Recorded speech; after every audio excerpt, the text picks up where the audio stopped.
wandering and revealing his punch. They weren't sure if he's there. The minion still connecting means that he can get in and at least apply the passive. Decent damage now coming down, but there's the Karthus ulti. Mikyx deleted, and that fight turned in an instant. Arrow on his bottom side. Hex Flash ready to come over the wall. The Requiem to Hansama. The calculation's not quite correct. Mikyx now hooking in, looking to walk down that Twisted Fate. Instantly, Mikyx in the back, looking to lock up multiple members, and there's the bullet time again. Layered with the ulti from Yike. A solid pick from G2. Well, it was touch and go for a little bit there, but apparently game one was just lost for content. That's a sentiment we hear very often when it's about G2. If they lose, it's for content. You know, the excuses are ready. But credit to G2. They recovered phenomenally. I think Nisqy, especially in this game 3, right, was more of what we expected to see. What was so good about how they approached that game? I think Mikyx played way better this game than he did the 2 past games. I think also, as I said, Caps, you can never count him out. I feel like he's in the zone, and when this guy's in the zone, it's very hard to beat G2. I also think BB had a good game. I think his laning was not very good, but I feel like his mid game was really good. I think Yike did also better. Well. Yeah, like he got covered. They covered both entrances level 1. They just played better as a team, and I think BDS looks...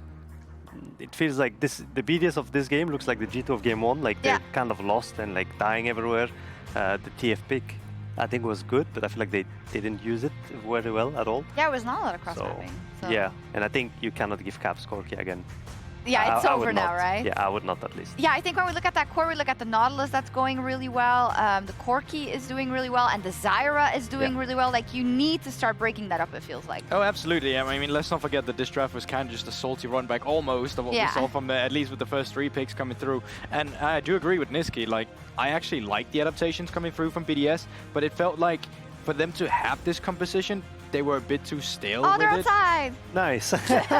They need fresh air. The gamers, let them stay inside. But I think that it's just the fact that we never really saw too many plays. I think we saw 2 good plays where we saw the Sheo with the Karthus ultimate come through. But I think this draft also allowed more creativity on a broad map state if they really wanted to commit to it. But we often saw them be very stuck together. Yeah, I agree. I mean, I think if you switch both teams, I believe if G2 has the BDS draft, they would win, because I think TF and Lucian and Karthus in mid-game should be very, very hard to play against. But I feel like BDS just kind of grouped, and they were playing on the TF side rather than playing away from the TF. Also, I think once again, Nuke, I didn't see much this game. I feel like the last 2 games, Caps has the upper hand on him, I guess. And yeah, I think they have to switch something. Either it's the Lucian, either it's the Corki, or it's the ball lane, or it's the top lane matchup, but BDS has to change something for me. Yeah, something's got to give. Guldborg, you wanted to show us something? I do as well, because I think we all remember that very cool play in the top side where Caps just drops the Herald and he gets further ahead and just leaves. But it's also just what this play actually does for G2 on the map. So I'm hoping that it's going to come up here, and there we have it. So we saw it in the beginning. It's super cool as well. He drops the Herald. Something we've seen Caps do quite often is that he takes this Herald because of 2 things. One, he can use it to take tier 2s because he loves being in side lane, or this example right here where we see it. But what you really need to pay attention to is the fact that so many people of BDS have all just made their way up towards the top side, and this gives so much access to the rest of G2 on the map, as you can see in a bit, to actually just continue making this play so much easier in terms of getting the tier 3 towers, making sure that you get the move into mid lane. So now they're still out on the map, but there's nothing they can do. BDS is wasting so much time trying to shift the pressure back from topside into mid wave, and once Ice is clearing in the mid wave, will G2 already get the head start. They get to go back down in bot lane. They get to clear all division again, and that means that even though BDS finally gets here, they can't walk up, because then they're going to have to fight for vision control, and that's impossible. Suddenly, they don't have access to anything. The reset has to come through, and from one Rift Herald play where it looks super cool with Caps up towards the top side, they get mid lane turret, they get bot lane turret, they get Dragon, and suddenly this entire mid game is just completely open for G2, and it's the most Caps thing I've ever seen. It's like a lose-lose situation for BDS. Is that also Nisqy, because of like, he's built up now in this series that he will do something in a side lane, he will try to kill you, he will build up an advantage, so he knows either I get a tower or I get any kind of advantage by the Herald itself, or they all come top and they've already said, then you guys go mid, then we go bot, then we go Dragon. Is that how it works? Yeah, I mean, basically, like with the Rift, when usually the Soloner picks it up, it's like either you play on the other side and then you're always safe with the Rift, or you play on the same side as the Corki and you play for a T2, for example. But this shows me that G2 is kind of back, because like I feel like in game 1 they were looking very, very bad. I think game 2 as well. But I feel like now, for example, with the top lane, they all move towards bot side. They get mid, they get bot, they get Drake, then Caps covers mid, and Caps goes back top. They already reset. Like flow I state. feel like they're in the zone and they're actually back. So I believe if they have a right draft, I think G2 will just They're take so this game. back. Okay, I don't know what side selection is. I think BDS is on the blue side. Sorry, I did hear it. They did tell me. And let's see, the leaked script is G2 BDS 3-1, so that would be the last game. And I'm assuming that was a G2 fan, so it means that G2... 3-0 probably, yeah. 3-0 in the final or something like that. We'll see if BDS can buck that trend and flip the script. They really got to stop leaking the script. Every time. Every time. But what I'm really hoping for is that the script was wrong and that whoever wrote it was inept. Because, frankly, we've seen too many BDS G2 3-1s. And it would be a nice change of pace to get, at the very least, a silver scrapes, if not a BDS resurgence, and potentially even a victory. But right now, after the way that Game 3 played out, one step at a time. BDS find themselves on the blue side this game. Let's see how things shape up, because Zyra, will it be the priority? What about Corki? What about Ashe? So many questions that need to be answered. So we're going to be jumping straight into the draft here for Game 4. Will BDS do something that they've never done before, which is go to a 5th game against G2 Esports? Or will we instead see history repeat itself once more, as Ashe is banned by BDS, which does raise the priority of Ezreal? You know what I think we're going to see? Ice, Zeri. We're just going to be full-on scaling team fight. What happens with Tristana here? Do you ban it by BDS, or are you just saying, hey, look, the Corki's just been too much of an issue? G2 ban the Tristana, and then we open up for like the Zyra first pick here for BDS? Yeah, that's a great question. There's a lot of power picks available right now. We've seen that Brand has completely fallen to the wayside. Sheo clearly just doesn't want to play that champion. He has played it before, but it's not high on the priority list at the very least. With the Tristana banned away, heavily suggests that something like the Zyra or the Ezreal is going to be the first pick for BDS. Oh, potentially Lucian as well could be the answer. So I'm convinced they're going to move away from it. But maybe you're right that by banning the Corki, they're saying now you don't have a good answer into our Lucian. Because I think Lucian just hard wins lanes outside of it, unless they ban the Lucian here and then try and force. But it's going to be the Zyra ban, so it's got a similar read to us, it seems, where that seems to be the priority. But a Sejuani is something that BDS have consistently banned in this series, and when they played against Casey yesterday, every time they got their hands on the Sejuani, it did allow them to win games. Even Sheo in the interview said, let's just simplify it, let's bring back the Sejuani into our draft, and it worked out very nicely for them. Easy engage, great front line, and overall a great addition to many comps. Also one of the few times Azir is open, so you could actually just go back to full basics for BDS, get rid of the AP junglers, just say, hey, we're going to take it. But G2 might be reading that here as well. They're going to try and sneak away the Azir, it looks like, and just make sure Nuke can't get his hands on it. Is it Ezreal, maybe? I don't really think of Handsummer as much of an Ezreal player, but it depends on what the team values. They could also just lock in something like the Brand, but that wouldn't... Okay, this makes more sense in the context of pairing up with an Azir. Locking in the Maokai.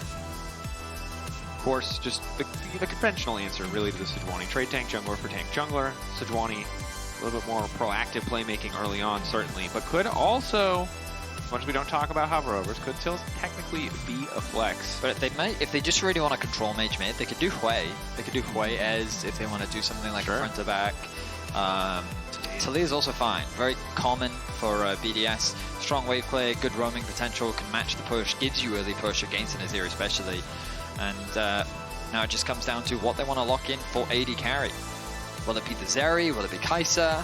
What do they feel? Jinx. This has kind of been the big one for Ice, where they've often taken Jinx in this rotation, then said, hey, look, we'll leave Labrov to take whatever comes up next, but try and force something where we even, if we guess counterpicks, would say something very aggressive, there it is, we can look for a lane swap if needed as well.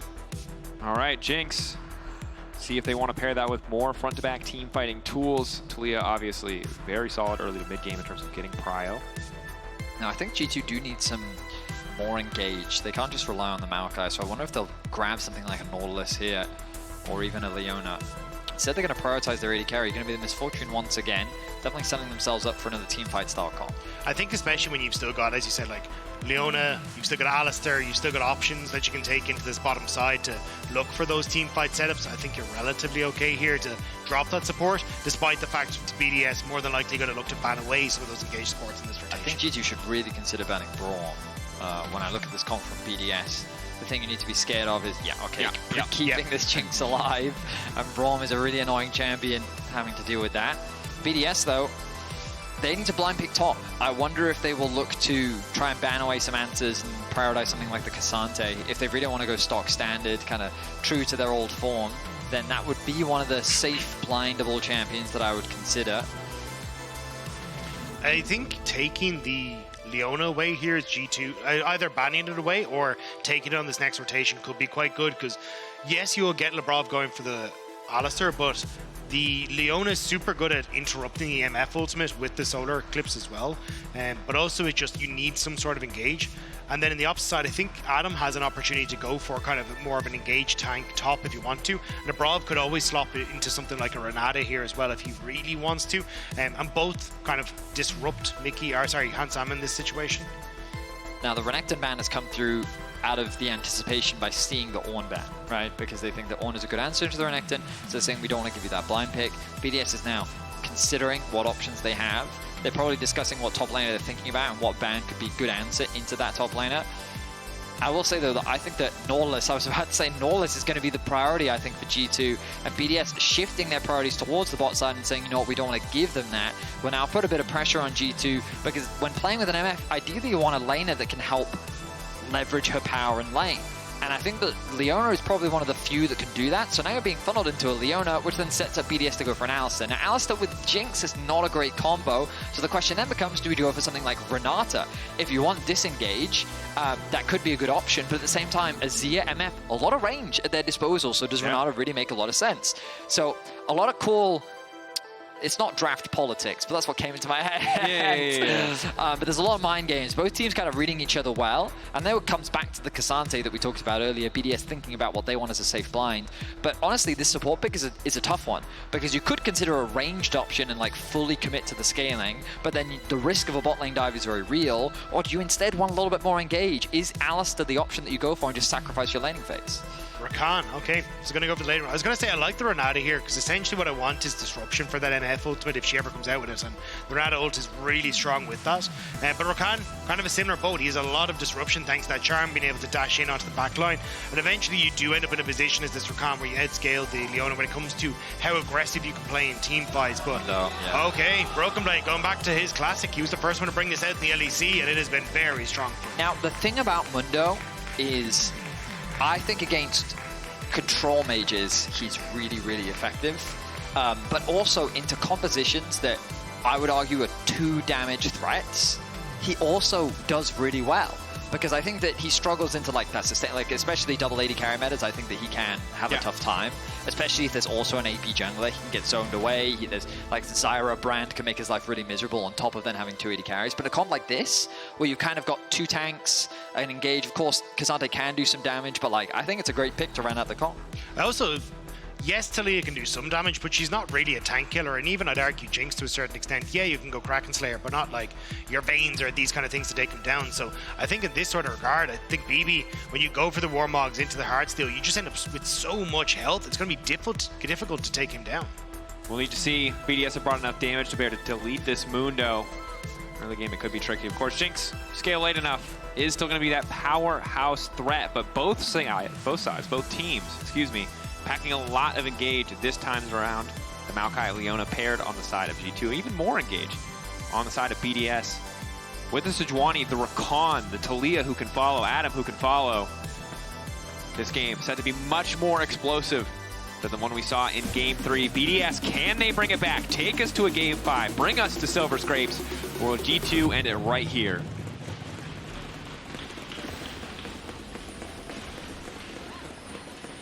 BDS have only ever taken 1 game away from G2 every time they have faced in a best of. They now have to try and see if they can get over that and make things work for themselves as G2 step out once more. A much more simple to execute composition for BDS, but they have to find success here against G2. Level 1's a bit more calm, a bit more reserved in this match point. Broken Blade, of course, the luxury of the Mundo. Can't just walk up the passive, making sure that any initial CC, anything that could possibly hit him is really just not a threat. Now we see potentially a bit of a delayed invade here. We'll spot G2 as they move in, but he's already pulling away, so he won't actually see this. Nuke walking up to the brush. The power of Leona early on. No tenacity. Nuke getting shredded. Will just accept his fate here. First blood going over to Caps before the lane has even started. Labrov burnt the heal as well on towards Nuke to try and keep him topped up. So Summoner Spell for Summoner Spell on the two supports. And Nuke having to teleport back into lane as well. This is a disaster for the start of this game for BDS. Such an effective start from G2. We've seen how impactful these level 1s can be in this series. And no ward in that entrance, right? Like, we saw that adaptation from G2 in the previous game where they put that early ward down, and we saw Mikyx playing at the back brush near the Raptors in case of this delayed invade. No vision from BDS means that he ends up getting caught out. Now Yike is going to take all this bots out. Now Sheo responding in kind. He started with his blue, moving to the top side. But Rakan Jinx is such a squishy bottom lane. Right now, they're not taking much damage whatsoever, but if G2 can start to crash multiple waves in, it's a relatively easy dive compared to a lot of the previous bot lane matchups that we've seen. That said, Nuke in the mid lane getting good damage down onto Caps. Despite starting at such a deficit, he's looking to even things up in the 1v1. Caps needs to be careful here. A little bit extra healing coming in. Just enough to keep him safe, but might have to burn the TP already. I think he will have to, because Nuke can shove this wave and potentially lean over here with Sheo, who doesn't have smite, so Mikyx might be able to get involved. But bot lane, Labrov locked up. Decent damage on the level 2, but Aftershock has already been procced, looking to potentially get the reset for Ice. Don't want to overcommit here. They know they don't have the heal from Labrov. He doesn't have any pots left. Looks like he's just going to leave Hansama isolated. So a bit of a poor trade there. So Labrov is now going to spot that out. Yeah, just going to force Hansama away. On the top side, Yike managed to walk in, spot Sheo on the red. Sheo didn't have smite, so Yike able to defend his red buff, take that away, take his Krugs, and now start to move back onto the bottom side. So going to be able to even out and get a little bit of an advantage when it comes to his timer on getting through his camps. And this is, of course, a very different game. It's not two AP junglers just power clearing anymore. Expect both of them to get a little bit more active on the map early on here. Sheo's still only level 3. And as you highlighted, small advantage for Yike in terms of overall XP. We'll see where he wants to turn his attentions in this early game is Caps. Comes back to lane. Does not use the TP, crucially. Does not reset or buy anything either. So is sitting pretty comfortably. I thought he had reset. He was so low. But we looked away. No, he's fine. He's healing up. Fleet footwork and 2 pots. What a time to be alive. Labrov, very aggressive. Immediately going to get the flash. Sheo, the 1-2 punch now going over the wall, but doesn't connect. The Arctic Assault completely whiffing. The flip back is there, but they just don't have any follow-up damage. Now Caps starting to harass Mikyx on the way in. Just wants to be disruptive. Mikyx here to help push out this wave. Caps is very low, so you have to make sure that he can get this wave out for a nice back. Of course, still has the TP available, but yeah, a lot committed there to try and punish Caps. Yike's already moving in to take Raptors. This is so frustrating for BDS. Man, that's a send more in all chat moment where you just miss everything. And now G2 able to set up, as you say, steal away a camp. Caps gets the push in. He's going to be able to reset nicely. Like, he's going to have a significantly stronger back than Nuke as well when he comes back here. This is perfect for G2. Cannon going to be denied there from Adam. And it will be successfully. Nicely done from him. It's a -1 in chat for Broken Blade. And turn our attention to the bot side of the map as well, because Hansama and Mikyx do have the push, but Sheo is in the area. They don't have any vision to spot this out, but Mikyx now doing just that, trying to garner what info he can. Yep. A human ward. Of course, Mikyx and Labrov both leaving bottom lane, but in that context, Hansama going to be relatively easy for him to get the push because he just does so much more damage in those short trades. But you can see as a result has very little mana, luckily 2 biscuits to bolster it if he needs to. Sheo finally walking home to see the camp missing after that play in mid. Yeah, I wasn't sure if Sheo after seeing the camp, but maybe realized there was probably a ward in that brush and maybe going to circle back around to like dupe people, but not going to be the case. Instead, he's going to try and get in onto the top side, place, well, not place some vision, but at least spot out that the other Raptors is gone and now head on home to finish off his own Grump. Walk up there from Mikyx. Labrov interrupted on the initial dash back, but the Gleaming Quill going to heal any damage. And still an XP advantage for Labrov here. He's soon to take over to level 4. But, you know, all things considered, despite the Sejuani and the Maokai on the map, only 1 kill going down here in the first 5 minutes. Relatively calm pace of game G2 trying to bring the discipline they had in Game 3 into Game 4. Pace of game. Pace of game. Oh. Passive? I thought you meant passive. Passive. Yes. Is that not how you pronounce it? No, pace of. Yeah, that's the American pronunciation. Passive. It's a passive game. It's actually brothers. just 2 Z's in the middle of the word as well. It's pronounced Z. Z. Look, we gotta get past the letter R first before we move on. Okay, all right. All dialects have a letter they're going to struggle with. I think we know. Okay, so here we go. Classic objective trade. Textbook early game. You know, BDS right now don't have a lot of pressure, but obviously getting those grubs early on does feel good. G2 have been consistent in their priority of the first dragon of the series. And I don't know where this has come from. I don't know either, but when we look at the context of the series of every game kind of going reasonably late and being a lot about these 5v5 team fights, overall, I would disagree, but in the context of the series, I can understand why they would prioritize it. Well, yeah, I'd love to get their insight because it does feel like that from the regular season and even in playoffs, most of our top teams really valued the grubs over the early dragon and the early dragon stacking. But yeah, I mean, it hasn't always gone the way of G2. They're much happier with this type of circumstance, so they get to just trade that first objective. The only thing I could think of is like, hey, maybe the dragon gives us a little bit more fighting power for a potential 6 grub fight, and that's why. But like, it has been weird because every top team in the league was on towards, hey, we're going to go for early void grubs and use that to try and snowball advantages. So it's a very weird change to see coming in as we've reached further in towards playoffs. Regardless, ultimately, no harm, no foul, really. The only major advantage that we're seeing is in favor of Caps. Mikyx locked up, level 6. Nice angle coming in from Sheo instantly. Caps caught off guard. Thought they'd be following up on Mikyx, and now they might get Mikyx as well. Yike doing his best to disrupt this. Now rooting up, and a nice comeback from Labrov there as he goes back to nuke. Stops any follow-up. Flick forcing the flash out from Yike. Overall, excellent play in the mid lane for BDS. Nicely done, nuke with the flash 4 boulder straight to the face of Mikyx. Nice punish as BDS find themselves 2 kills. Caps gets caught off guard. An incredible... Ooh, Sheo. Sorry, I say Sheo. I don't know why I said Sheo! Yeah. I was going to say Sheo with a nice ultimate onto Caps in the midst of all that chaos. Lands perfectly to set up for Nuke to land the combo. We've been seeing a lot of jungle support involvement in this early game, but it's ultimately BDS that are able to find that first skirmish victory. Yeah, very well played from Sheo. Nuke now flashless, but was able to get so much there. Top lane remains slightly favored for Broken Blade. Pretty decently favored, actually, all things considered. You mentioned he missed a cannon earlier, and it seems like Adam's been able to grab some plates as well on top of that. Broken Blade forced to ult here in the 1v1 as Yike shows his face on the top side. Following Hatama and Mikyx going to do what they can to try and get something back. Sheo there to cover the recall of Ice. Should be fine. So shit, plays not going to go down. Going to just be able to defend it as Ice makes his way back to this bottom side, so at least keep some control. See Adam as well with the plates he's picked up on top side, at least has about a 300 gold lead for himself. And now with the resets coming through, it's going to be a minute and a half until Void Grubs. And now this is where I am curious as to how G2 want to approach this, because if you give Nuke that kind of control in the side lane where he can look to start putting pressure down, have that Weaver's Wall to join in fights, I think that's where BDS can try and find these small advantages. Well, BDS's game plan, I was going to say, is it should be to clear the topside camps from Sheo, then push through mids, have your top laner reset, and then return out back onto the map to set up for the grubs. Already they've gotten the push in mid. The priority is on the Scuttle Crab. Sheo, I imagine, will then backtrack into his side of the jungle. He then needs to cover Adam so that he can help push out through top, get that level up that he's very close to securing. Meanwhile, G2 is probably looking at some sort of cross map. It depends on how strong they actually feel they are right now or how much they really care about the 6 grubs. Based on the fact that Hansama is prioritizing, well, he's so close to securing that plate. He's probably a little paranoid about stepping up too far, though. But I feel like BDS's game plan right now is very clear.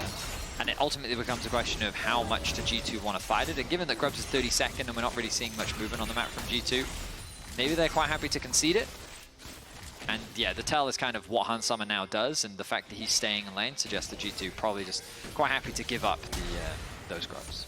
You can see Labrov waiting for a moment before he starts to move up, trying to sniff out where Mikyx is going to go, what the focus is going to be. So a decent number the G2 lineup on the top side of the map, but BDS are going to be here first. Yike, though, the one to try to make this play happen. In the meantime, it's a split fight. Caps now trying to sliding glide his way in, but the minefield doing good work. The knockback coming in, and the ult just a little bit too late, but still Nuke will fall. Labrov about to fall next. Sheo desperately trying to get anything back. Rocket not quite going to connect on Caps. The level up healing will not keep him alive. Sheo at least able to get one in return, but very, very slowly, Sheo will fall. Yike and Mikyx grabbing the kill together. It's just a brawl in the mid lane, but it is G2 that start off the fight. I wasn't expecting them to try and challenge this, but they catch BDS off guard. I like the focus once again being put onto Caps, but the problem is that Nuke didn't have his flash available. So with Yike landing a good ultimate and Mikyx kind of zoning him away, it became very difficult for them to do much about it.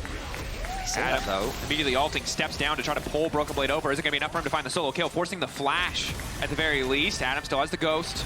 Q3 not going to connect. Only one grub went down though, and BDS are now back out onto the map. Yike low. BDS might just be able to turn over and get 2 grubs, still get towards 5, and you're very happy with that as BDS. Sheo. All's well that ends well, to be honest. Yes, the gold is evened up, but having that 4 grub buff is going to be big. Again, Yike really nowhere in the area. Broken Blade and Adam continue to trade blows, but just will not matter. 4 grub buff for BDS, despite the success G2 found in the mid lane, is very solid. Yeah, and it was nice timing from G2, because as Mikyx moved up into mid, I think the call from BDS was, hey, Mikyx's still level 5. I think we can play off of Labrov having the level advantage, but Caps kills creeps in mid as Mikyx roams up. He hits 6, and it's perfect timing with Yike as he tossed at the ultimate. So overall, just well orchestrated, and G2 off of the different levels. Waiting on the cooldown. One more bag of money will not hit.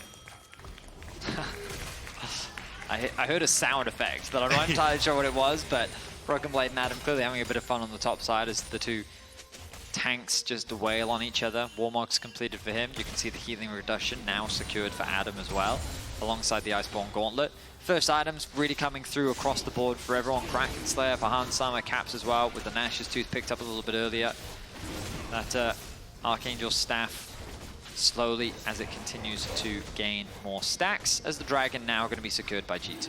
And Kraken, an adaptation for Hansama, Bloodthirst for First has been the priority in the vast majority of our MF games, but this is one of the few MF games where we have 2 tanks on the opposing team, and MF is the sole source of physical damage, so can't afford to just be an alt bot. Needs a bit more sustained DPS in the build. Valid point. Moving up towards his top side, Mikyx and Toe. They haven't spotted the Hansamas here. Looks like it's going to be a rotation for the Rift Herald, and to match where Ice has already positioned himself. I'm curious if, well, Ice hasn't reset now, so this should be Mikyx and Hansama at least able to keep control and push over this top side, and then enter into River to get control for this Rift Herald. BDS doing their best to match, and Adam first to move, at least in terms of the bottom lane overall. Also will be the first to have teleport up and available, so getting a bit more time on bot side. Not sure if he's going to be able to grab a plate there, but happy to crash the wave and deny some CS from Broken Blade at the very least. And yeah, potentially got a plate in the process too. You can see Broken Blade really happy to trade, because as great as healing reduction is, if Broken Blade walks away, that healing reduction will fade by the time Warmog is up and available, and it just doesn't mean much. Push in mid secured by Caps means that G2 will be first on the objective, but look at the positioning of Labrov. Clearing out some vision around the tri-brush, recognizes he has numbers disadvantage, but here comes Sheo as well. As you already mentioned, Adam's TP very close to coming up. G2 tried to force it. They haven't spotted that ward behind the pit. And here we go, Herald began. Difficult. Broken Blade, even if he spots Adam, really can't stop the TP, so just trying to pressure the tower as much as possible, threaten at least to take something. No plates available either, as it's a bit of an extended fight. BDS at least resetting the Herald. Just trying to fight for Nuke control and Caps control over mid before anyone really contests. Now Caps has control, which I think means BDS has to back off. They can't really separate people from the position that they're in with Nuke's ultimate. Sheo walking in, Labrov ready. They have a lot of CC they can layer, but without Ice in the area, the question is, do they have enough damage? Herald low enough now that they should be able to finish. The eye turns. Yike gonna grab that one. BDS realizing their opportunity to fight is essentially passed. Meanwhile, on the bot lane, 1v1. Broken Blade getting slowly chunked down by Adam, going all out now. Broken Blade just needs to heal as much as he can, but he gets taken down. Ulti follow-up coming from BDS. Now they're trying to turn back as Mikyx lays down the solar flare. Labrov looking to follow through as well. Ulti blocked by Hansama. Now trying to arrive. Still a few more seconds left on the quickness, but no, the ulti from Hansama just doesn't do enough damage. The difference between the Bloodthirster, but it does not matter. Nuke trying to escape. All of G2 trying to interrupt him, but he'll manage to make it out alive. They went for the engage, but Ice didn't move, so now they're trying to escape, but oh, you've the got Hex Tech Rift. Yike now ready to follow. Does not have the flash. They should be just fine. Red buff for Hansama, but not confident enough to dive that one. So was the 2-tower priority for BDS on the play? They get top, they get bot, they get that first turret gold. So that's nice, but BDS ended up kind of over-pushing in that skirmish to try and make something happen when they're already getting their advantages. Rift Tower will go the way of Yike, but we'll get to catch it on the replay. We look back at this and try to gauge where in the fight exactly we are. Okay, so the solo kill happens at the bottom of the map, then the ultimate comes down. Caps doesn't have his ultimate available, so he's not really dealing a huge amount of damage in this moment.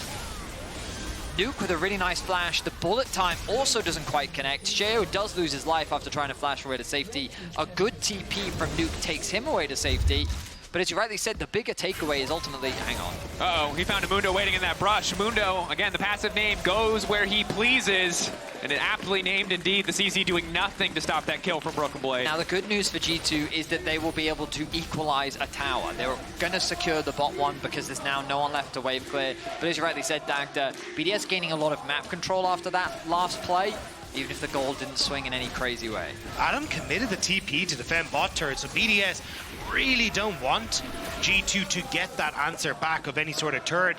It does mean Hansama going to move into the mid to try and peep that pressure there. I think it leaves top open though. I was going to say, yeah, I don't particularly like it because, as you say, Cap's in a position there. You've now wasted TP just before this 50 seconds on Hextech Dragon. So maybe looking to say, hey, we can at least guarantee push to get some vision, but you're not on the map to get the vision with Labrov and Sheo to really contest this. So this is where you're in a little bit of an awkward spot now as BDS. You have to contest this Dragon, it feels like, because you invested so much on bot. Right now, Engage initially coming in, solid damage onto Mikyx. Mikyx, though, gonna get locked up under tower. BDS happy to just have that quick pick onto the G2 support. Positioning of Mikyx was poor there. He landed a nice ultimate onto Ice. Doesn't get the cleanse out from him, though, as Hans chooses not to commit the bullet time. This means a guaranteed numbers advantage for BDS with the arrival of the Dragon. Top tower, not much pressure was put on, as everyone right now has come mid to contest this wave. Yike ticking over to level 11, gives him another point in his ultimate. 3 seconds until the Dragon spawns. Mikyx already back alive, has the Hex Gates to quickly regroup with his team. His ultimate likely going to be up relatively soon, maybe not. There was no ult committed by BDS to this, so they're in a position where they could try and contest. Labrov is very low trying to walk through here. Hansama off to the side, Mikyx getting aggressive onto Labrov. Nuke stop from getting any further into the play. Ulti going in from Sheo. The Dragon not really low enough for him to try to steal it. Mikyx still standing strong. The damage split from the side of BDS. Adam now in the midst of the entire team. That is one powerful Cassante, but they instantly turn. Look to leverage their CC. The Dragon, though, picked up by Sheo. Again, he wins the smite fight. It feels like every time it's been a 50-50. Sheo has come out on top, and now it's Nuke in trouble. Nice sidestep on the briefcase. The infected Bonesaw not going to land. That one will, but again, no follow-up damage. I cannot believe BDS managed to get away with that. They don't really have the damage to fight G2 right now, and the positioning that they were in was not great, but they sneak away the Dragon. They're able to reset. There is no TP to try and defend this mid lane turret, though, at the moment, so I think G2 should get this off the back of the play. I mean, I am kind of dumbfounded by the fact that BDS got that. As you already said, Dagda, it's... Oh, Mikyx, he's gonna die. Yep. Caught out here. Really nowhere to go. Labrov wandering over to Hansama to see if maybe there was a follow-up kill to be had. But Mikyx eventually will fall. Ice happy to have that one. 2-0 the score for the Jinx. As Caps will at the very least get a tower back in response in the bottom lane. 2-level lead for Caps. Well, I say that, 1-level lead now for Caps in the mid lane matchup. But Ice securing 2 kills is going to be huge for him. This Jinx continues to get some resources funneled into it. Have they already set on this mid-tier one as well? And I don't know if Hans... I mean, he has his ulti in theory if he needs the wave clear. No. Hansama Baiting them in a little bit, flashes back to safety. Caps now standing behind them, but the TP is already there. And again, Adam is a big problem. He does so much work in isolation. Nuke going to be the one who's in trouble now as Yike instantly jumps in. Caps happy to grab that kill. Adam, now with 3 members hitting him, is just not tanky enough. Brokenblade chasing it as well to make it for G2. Happy to grab another one. Labrov only getting out courtesy of the Hexgate, but Mikyx on the chase. He has ult. Labrov, where's he going to go? Mikyx, does he want to burn any more CC? The answer is no. He's now running, realizing the rest of BDS can collapse on him. Herald going to get used mid lane. TP coming in as well. All of G2 setting their sights on the Baron. 20 minutes in, they've already laid down the Azir tower, and this is the power of the Azir matching the DPS of an AD carry in the context of this game. And BDS, they don't know. They didn't see the TP into mid. They didn't know that this was going to happen, and now it's too late. The Baron is gone. Rocket, Mikyx looking to body block. I don't think I would have stolen it, but it looks good nonetheless. G2 grabbed the Baron at 20 minutes. A bold strategy paying off. And it's because, just as this fight kicks off, they end up TPing onto mid, but Sheo is on the top side, he shows. So G2 know they can full commit to this. And they find the fight. BDS initially moved down into that choke point, so they're in a better position, but everyone at G2 is coming through, Mikyx out of the base, and they have this constant slow and push and follow-up that just makes it impossible for BDS to run away. It's a shame because for Nuke, he did similarly to what he did before, where he TP'd in because he wants to be there for his team. But his TP just left him out to dry because BDS were already committed to retreating. Sheo again, a fantastic ult, but the follow-up difficult to find. Adam trying to lock up Caps. Nice knockback coming in as well. The Azir taking out of the equation, but he does manage to get the ult off, which is crucial. Keep your eyes on Hans Sama. That's where the damage has to come from. The bullet time hitting hard, but not hard enough. The rest of G2 now chasing. Brokenblade coming up as well. We can keep our eyes on the Mundo and the mini-map. Hexgate going through, we'll see. Ice in trouble now. He's going where he pleases, Drakos. G2 fans calling for blood. The top father, but now maybe they can turn back onto the Mundo. Ice just trying to walk around this threat. The CC there, and Ice is still up. They're hoping to get the reset now. The Rocket not quite going to connect. Ice still relatively healthy. Hansama trying to turn through the tower. Ice might just be able to find the reset. Yike about to get taken down. One more on us to do it. Ice now on a rampage. Hansama is dead. Mikyx's in trouble, and we've been here before, folks. Ice set up to carry the fight. The patience from G2, but no! He doesn't respect the flash. He gives his life, but they should be able to get Brokenblade back. It is a hot mess. An absolute affair of chaos happening in the top lane as G2 overcommit. It's BDS that started that whole play with trying to dive the top tower. They invest so much into locking down Caps. He flashes away, nice knockup from Labrov, but he still gets the ultimate off and then trapped underneath the tower with the Maokai ultimate. Then they're forced to run away. The Misfortune ultimate doing a lot of damage, and G2 is saying, you know what, if we get these kills here, we can get the top tower, we take all the outer towers, we snowball the game. The idea is good, but Ice still has his flash. He flashes away, and then look at Hans. He's gonna get tower aggro here. Adam knocks him underneath it, walks away in style, and now all of a sudden, G2 find themselves way too overextended. And crucially, those kills going over to Ice is going to be massive for him as well. You can see he's struggling to get through a lot of these tankier health bars, and the tanks are not struggling to get through Ice. But getting towards like an LDR, nice and quick, is going to be beautiful. You can see he's already halfway towards it, and that is going to be massive for BDS if they are looking to take down these mega tanks on the G2 side. But you can also see the carries. Caps deleted at the start of the fight, but the fact that Hansama was alive that entire fight and ulted, not sure the exact timestamp we clipped out there, but he only got 1,600 damage. Not ideal. And, you know, a bit of a comedy of errors. Hansama taking tower aggro. Had to be a bit of a misstep there.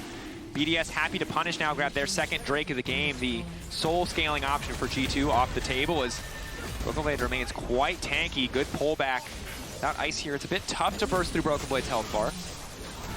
A lot of pressure in the top side. Ice is going to move down onto the bot side. So, that's a knockback. That's going to be big. And again, that's the killing spree coming through. Again, Caps has been caught out. Adam running forward. Nuke continuing to step up. This is where Taliyah's sustained damage is going to feel so damn good. They really cannot burn through that health bar. Quick flash back. Solar Flare not going to connect either, but Brokenblade starting to run rampant. These procs coming in left and right. Finally, the knockback going to be there. The ulti there as well. Adam getting lower and lower, but Hansama already gone. Just walks up and kills him with the Quadra. Cassante, baby! Get the copy ready! Get the pasta ready! He's still in the game! Penta for Adam. they didn't have their AD carry. Ice was pushing on the bottom side. So Cassante's like, well, I'm an AD carry now, I guess. Pentakills off the back of it. And BDS, they crack open the base. And that's what you fail to understand, Dagda. That's what you fail to understand. Ornn might have been the original assassin tank carry mage. But in this age, the year of K'Sante 2024, oh, we know who it is now. What can't this champ do? I mean, Adam's already been having a very good game, finding solo kills against Broken Blade, the knockback against Hans underneath the tower. He finds another setup. We look back from his POV, but you have to look at the minimap. It's all over the shop from G2. They shouldn't be re-engaging at this point. The communication is, oh, we've got the Misfortune on her way, but she's too far away. And then look at this nice ulti from Sheo straight into the MF. The knockback from Adam as well. And it's a pentakill for K'Sante as BDS is looking to bring us to game 5. And again, the exact thing that we said about the Mundo, about how, oh, he's going to be so tough to kill, is very much true for the K'Sante. It's true. I think it's the euphoria buff, lads. Oh, Just doing so much here. Oh, yes. But I think at this stage, right, you're looking at a potential for BDS to push us to that game number 5. They have control. They have a ton of damage now with the LDR completed on towards ice. All they have to do is just find these moments with Baron up in 40 seconds to push out these towers, use that bot wave to effectively choke G2 out of the game. And if Caps gets caught again, I think this game is just over. He's the one that you look at to really do damage, because this version of the MF build, I think, is just less effective. Necessary in the context of these tanks, but there's just no way the MF in isolation is going to be able to kill this K'Sante. The Azir, the sustained damage he brings to the table, might be enough, but neither carry can get caught in any of these fights. I mean, ultimately, these games become a question of how quickly can the tank get onto the carry, right? And I think a K'Sante, the consistently frustrating thing about that champ has always been how great he is at isolating carries. And if he starts off a fight like he did the last one, where he literally removed Caps from the fight without even committing the ultimate. Well, actually, he did. He dragged him underneath the tower. Q3 like, and then the I mean, but he had already hit him before he needed to use the ultimate. You know what I mean? Like, it's going to make things hard for G2. I mean, they both have similar compositions. But as you rightly said, Caps is the big difference maker. This Azir is hella fed. Like, he's very, very strong. He's achieved full wizard status. And it becomes a question of... And a wizard.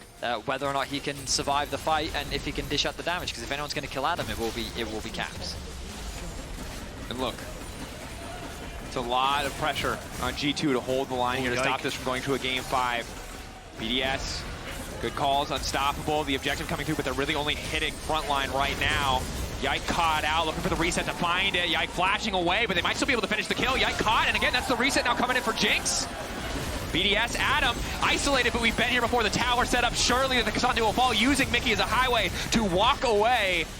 Aldi's still going. Still a few more seconds where he can go all out. Labrov ready to go over the wall if he needs to, but BDS happy to just turn their sights and look at the Baron. I don't know if Caps misclicked, but he TP'd to the bot wave as G2 went for the engage there. So they were down 4 versus 5. As they engaged, it looked like a little bit of a misstep, and now BDS, they're on the Baron. G2 barreling down the mid lane, trying to see what they can do. Yike is gone. No chance really for a 50-50. Instead, hoping just to threaten, maybe catch BDS off guard. They'll spot Labrov here, knowing that he's isolated. Don't know if they have vision on ice. Want to delete 1 or 2 of these Baron buffs, but won't be able to do so. BDS on the precipice of doing something they've never done before, which is push G2 to a game 5. We've talked about how they've never been able to beat G2, but they've literally never forced a game 5 against G2 before. They've never won 2 games in a best-of series. So be able to do this now is a testament to the growth that they've made, and potentially a huge upset. An opportunity for them to fight the finals against G2. Yike.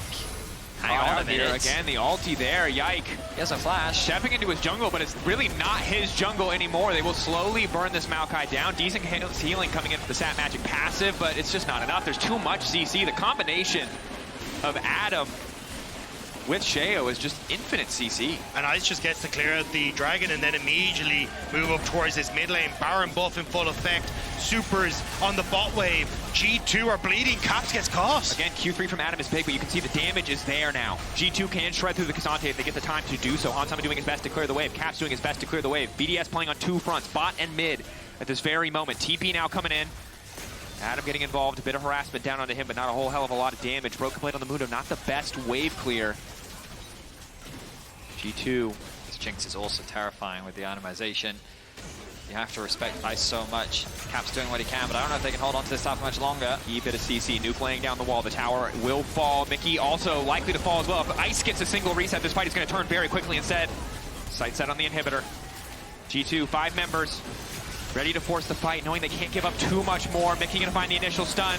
Going to be able to go through with the Zenith blade, but just getting chipped away. Ulti, not going to be able to connect. Labrov now looking to fall off on Caps, and that's Katarina getting caught out. That's the fight for BDS. Hanzama desperately trying to turn it back. Autos left and right, love taps coming in. Adam, has he overstayed his welcome? Unstoppable, but it might not matter. Hanzama trying to make the difference. It's Broken Blade in the meantime. Mundo again going where he pleases, and he damn well does not please to go to game 5. Mundo is the new Cassante right now. Adam jumped into the backline and Broken said, Broken was like, I like the idea of that. He kills Ice despite everyone trying to peel him. And now it's G2 that are the ones pushing in that top side. The question is, can G2 get much off the back of this? It's a huge team fight win. They'll secure the top tower. They keep their bot lane inhibitor alive. But it also showcases that even if you kill Caps, you can't afford to underestimate the damage from Hans. And again, we talked about it, right? These fights become a matter of who can kill the carries faster. So keep your eyes on Caps in this exchange. The focus initially is onto Mikyx. They see him, they think, oh, this could be an easy kill, let's get his flash out. The ultimate comes through, he flashes out the way, it connects onto Caps. The follow-up from Labrov, the damage is good, he gets knocked back, he's executed. Now the fight becomes on 2 fronts as Hanzama takes out the first tank. But look, 1v3 on the left-hand side, well, it's a 1v2 on the right.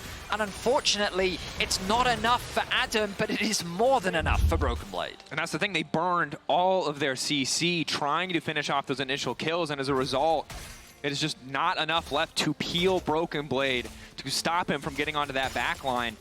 Adam so close to finding that kill onto Hanzama, might have evened things up a little bit more, but just doesn't get it. And I never thought we would be talking about how Cassante and Mundo feel like the most relevant champions in these team fights, but because the carries, at least one of them on each side, just keeps getting popped at the start of the fight. Yeah, you have to be able to get through them, and with a nearly full build Mundo on the opposite side, it is very difficult to try and kill him. Jinx can do a damn good job with the Kraken Slayer LDR and then having a Vamp Scepter at least to try and heal up, but these fights are very much going to be a case of who can take down that front line first. So I have to do this for Hysterics, because he always asks. 6,313 HP on the Mundo. Yeah. Hysterics, there you go. And still a decent amount of damage, although Cassante topping our damage charts. Love that. Yep. The other big thing is they don't have any healing reduction. And so, yeah, it's not going to help against Warmogs, but in the context of a fight, it's very important that you mitigate the Mundo healing. Adam now unstoppable. Mikyx debating if they want to follow up. Sheo waiting off to the side. Ice for now untouched, but they'll spot Ice, which is going to be big. Wall laid down. Caps for now feeling fine. Nuke gonna lay down a quick minefield, and Broken Blade eating up all that damage. Going where he pleases, and again, he can just keep picking that passive up. If they don't full commit to a fight, he's essentially permanently immune to CC. But G2 stopped the push on top side, and now it actually might turn into a bit of a base race scenario, but G2, they don't have those 5 grubs. And this is where BDS, they're going to try and push through. Adam going to catch out Cap, should prevent this tower from going down. And this could be another inhibitor about to fall. Hanzama maybe can just ult to clear the way, but has to be careful about stepping too far up. 4 members of BDS there. Adam set up to protect mid lane, has his TP. Cap's now TPing forward, looking for the extended flank. He's behind them. Eyes on Ice and Nuke. If he can find the scoop, maybe they can find the fight. Cap's now spotted off on the side. Decent damage. Knockup not going to connect. Nice backstep coming in for Caps, but Adam is in the midst of the G2 backline. Unfortunately, the rest of the team is not ready for the follow-up. Now ulting Mikyx back in his own team. Adam peeling back beautifully, but Mortal Labrov getting lower and lower. Adam now running. Has to immediately cancel the all-out to keep those tanky stats. But it's Nuke who's been isolated. Forced to flash. G2 still walking forward. Broken Blade healing up so much. Nuke trying to outplay, trying to survive. Caps looking for the 1v1. Flashing over the flick back. The Soldier's going a little bit wide though. Nuke still holding on for a second. The threaded volley, but Caps one final auto. We'll see the deal. Jinx rocket. I think Berlin said it better than I ever could. But the Baron's up, the Baron's up. There is a TP available on Nuke, but there's the Soul too. Soul as well. You can't give the Soul to a Jinx. They're going to give the Soul to a Jinx! They have to do something. I don't know if they even realize that they've moved over towards it, so it's Baron. I mean, I don't see how they can really contest it. They've got Caps on the top side of the map. He doesn't have TP. This is the best case scenario for them. G2 trade the Baron for the Soul. BDS fighting for their Summer Split lives right now, looking to bring us to a Game 5. Ice is a monster on this Jinx, and he can be a huge carry. The question is if he is allowed to, because Broken Blade continues to get more HP, he continues to be a monstrous front line, and it's just a battle of the tanks here in Game 4. But what a banger this is. If BDS managed to beat G2, they push us to a Game 5 for the first time ever in the matchup between these two teams. If G2 manage to take it, they go up against Fnatic, who just rinsed them only a little while ago. So there's so much on the line here, and BDS, like, they were so close, but G2 are now starting to fight back. Every best of 5 has gone to 5 games this split. Yeah. There's a lot of silver being scraped here.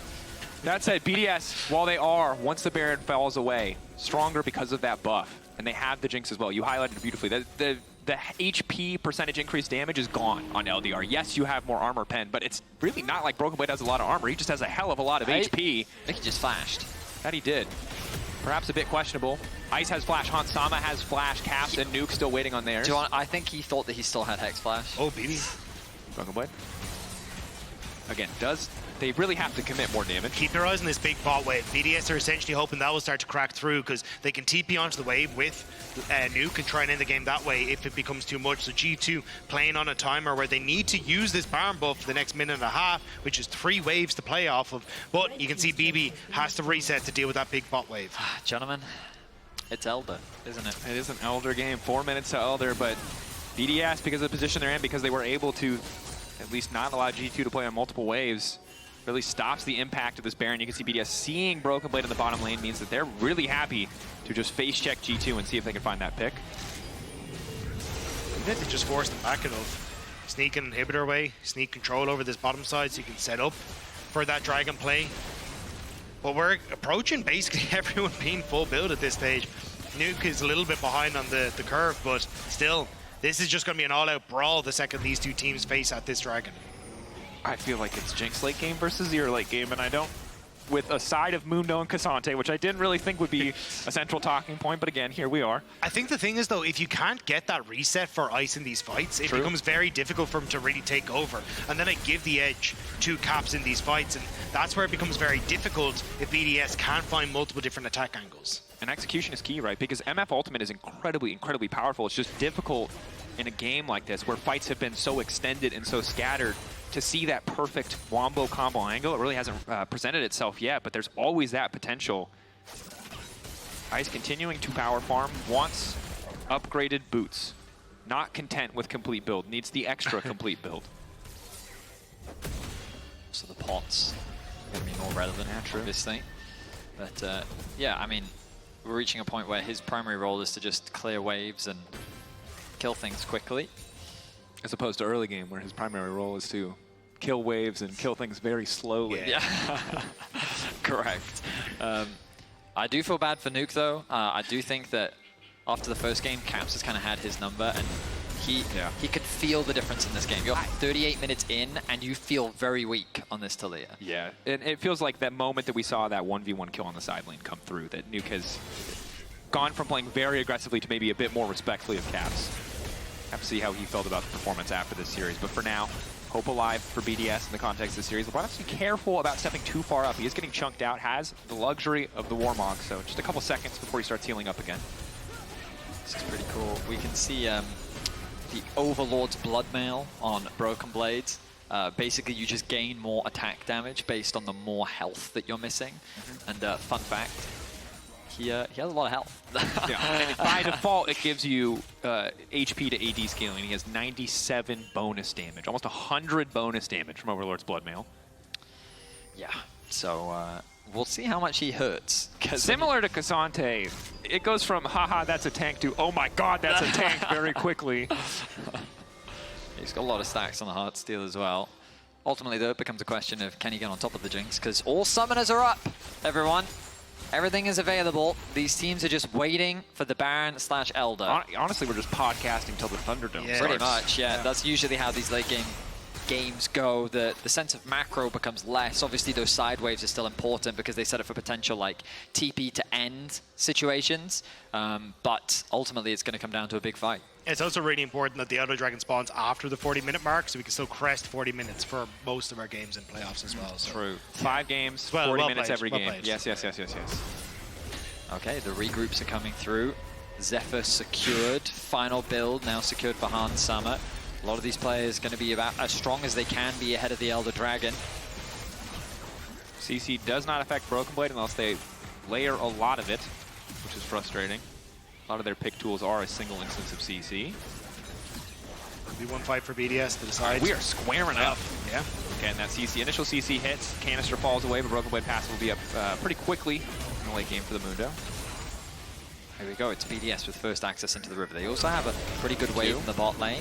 Mikyx off Broken Blades, acting as the front line. Hans Summer though, passively taking a lot of damage. Bit awkward for him. Slowly BDS chipping away at those carry health bars. Hextech Drake doing a lot of work certainly here. is, yep. Mikyx, he's losing a lot. Again, the Warmogs though. If they start a fight on low HP and Ice gets a reset, it's so easy for BDS to win. Here we go. Remember the Sheo has been off to the winning side. all the smite fights. Looking to walk up Mikyx, looking to hopefully find the reset. Flick back is good. Instantly they're going to pick up one. Now Ice gets the reset, but instead he's focused on the Elder. He's not quite where he needs to be for the rest of the team. The bullet time coming in, but Labrov instantly going to cancel. The flick back onto 3 from Nuke is massive. ISO still getting cut down. G2 still alive. The Jinx reset's not enough. Broken Blade, the wolf of top lane right now. Adam TPing out, trying to hold the base, but it is Caps and Broken Blade double TPs in, ready to end the game here. They will not give BDS a game 5. Adam might just have to make the difference in his own. Caps is being pushed away. Ulti, decent damage. Caps now dashing through, but Broken Blade also just does so much damage. G2 stealing the chance at a game 5, securing themselves the rematch versus Fnatic in the finals. It was a very tense fight that came down to moments, but Ice ends up falling. Only Adam, the front line, left alive, and while he did get a pentakill this game, it was not enough. G2 secure game 4. They maintain that winning way over BDS, and they will be making their way to the final for a rematch against Fnatic. Incredible stuff from G2. Vote for your player of the series at LEC on X, Broken Blade, Caps, or Mikyx. But I mean, that was a hard-fought battle. G2 were pushed to their limits. Broken Blade, this Mundo, mega late game scaling coming in clutch for G2 on that one. Do we need a Mundo copy pasta? Because I'll be honest, this is the first time I've had to cast a Mundo, and I'm very caught off guard by how much damage it did. I was like, wow, they flicked 3 people with the Taliyah. Yep. Ice gets a reset, surely the fight is over, and then I look over and he's getting one-tapped by a Mundo. I mean, honestly, the fight happened so fast, I didn't even get to catch how everyone died so quickly. Like, I saw Caps getting the ultimate off. Commiserations to BDS. They had a difficult playoffs. They did. And in this series today, we were really optimistic with how they were playing. That game 1 and game 2 were looking really, really good. And then there was an opportunity here for them in game 4 to bring us to a game 5. Unfortunately, they do fall short once more. 3rd place is where they've been throughout the entire year. And while it is frustrating for them, when it comes to things like Worlds qualification, top 3 is what you need. I'm very excited if these two teams end up facing off against each other at season finals, because that was a banger. Like, whatever about game 2 for BDS was a little bit disappointing, but game 3, a little disappointing. Game 1, 2, and 4, very, very close, very hard fought, and BDS could have pushed us to that game number 5. So this is a gap that is definitely closing, and BDS should be proud of all the work that they put in over the course of this year. I mean, you can tell that BDS are very close. They're just not quite there yet. And their consistency throughout the year is something that needs to be recognized and respected, because Adam was right. They are comfortably sitting in the top 3 of the LEC. And while they have definitely been challenged in playoffs, it's exciting to see where they can still grow as a team, because G2 definitely out of sorts a little bit today, especially from the level that we expect from them. But it also needs to be shown that BDS pushed them as far as they possibly can, and they made G2 work for it. And ultimately, a lot of individuals stepping up on the side of G2 come through today. It was Caps with his kill on the side lane, Broken Blade with the Mundo. Again, I'm still flabbergasted by it, but enough from us. Trouble's now standing by with the victorious Hans Summer and Mikyx in the Marriott Bonvoy post-game check-in.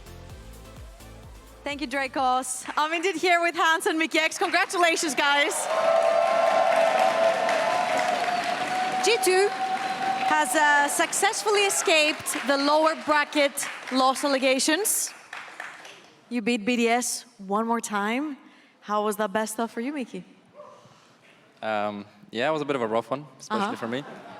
But I also felt like if we win today, I think we have a very good chance coming tomorrow. I feel like today was like a rough series to get through. I think we needed some momentum. Yeah, I think had a rough week. I think so. I think this win will give us the boost we needed to win tomorrow as well. And how did this series feel for you, Hans? Because it felt like you guys had 2 carries in that last game. If Caps went down, it was all up to you. If you went down, it was all up to Caps. And Mundo, sure. The Mundo was strong. Yeah, I think the series could have been better for me as well. Definitely, I think as a team, we are struggling to play the game the proper way, and very happy that we could actually be resilient in some games, because some games were just lost, but we were clutch to come back up, and I'm happy that we won them. I kind of have a feeling you're talking about game 2, where it was like we were losing until we were suddenly winning. I want to talk about this because you said BDS is not giving you the time or the chance to play your game properly. And earlier on, I caught up with Dylan, and he said, I don't expect BDS to come into us playing like they did versus KC, picking scaling. BDS came in absolutely storming through game 1 and half of game 2. Yeah, definitely. I think they picked, well, champions to pressure very hard in game 1. Well, they didn't really get ahead in early, I believe, if I remember correctly. We were just, I think we giga through on the mid wave. But other than that, I think the game should be won for us if we didn't throw. I think the game 2 was more of a, like, they catch us off guard by just invading us, late invading us. So they got really far ahead from that, and that was hard to come back. I think the game was pretty much, I'm sure there was like 10K goal for them, and they should have won it. Not quite, but yeah, it was a lot. Or maybe lower, 5K? Yeah. 7. But yeah, I think we were clutch. I remember Caps finding some silent kills, and then we grouped up, and we ended up getting the Nash, and yeah. The rest is history. You guys won. Now, Mikyx, coming over to you, the natural evolution of this draft or the game in general became from, hey, let's play for early game, let's play for side laning, into let's pick 3 engage or tanks and play front to back with 2 carries. What's your opinion on that? Yeah, I guess that's kind of the flavor of the month, and I guess there was also Zyra bent quite often. So yeah, then it's just like Sejuani, Maokai, tanks. I guess Azir is also back a bit, so it's also good in front-to-back team fights. I guess their BDS special is the Jinx, I guess. So yeah, I guess we match that and just play front-to-back with Azir. And MF is also pretty strong in those. And yeah. Very fun for you, having to throw your life away to try and start fights, Mikyx. Yeah. Must be really rough. I got the 1 prediction, so that was good enough. That's enough. Now, I want to direct a question to both of you really quickly. Every single time G2 loses in the upper bracket, there's panic all over Europe. They're like, oh, shit, I was screwed going into internationals. I'm going to come to you first, Mikyx, and ask you, is it that you guys didn't play to the best of your potential, or have the teams in Europe leveled up even more coming into these playoffs? I think currently we're just playing quite poorly. So yeah, I expect us to get way better the longer we go. So I'm not too worried right now. I think maybe just the patch is not ours, but 14.15, whatever world is, that one is ours. All right, really quickly from you, Hans. Well, I think definitely, like Mikyx said, we're not like playing like super well, but I think we can still for sure easily win games if we be more precise and be connected as a team, because I think we've learned stuff, but we are not really executing that in the game, and it makes like the game a bit fiesta, and we just like get rolled over by the enemy. Just like they surprised us on game 2, and they rolled us until we came back up. But yeah, like Mikyx said, maybe next patch. No, I'm joking. Tomorrow we're gonna have a better patch read than them. All right, well, congratulations again, guys. You're not going to have a new patch tomorrow playing against Fnatic, so best of luck with that. We're going to throw it over to PGL. I can't tell you who with because I can't see. It's a mystery. Let's find out all together. Thank you. Thank you.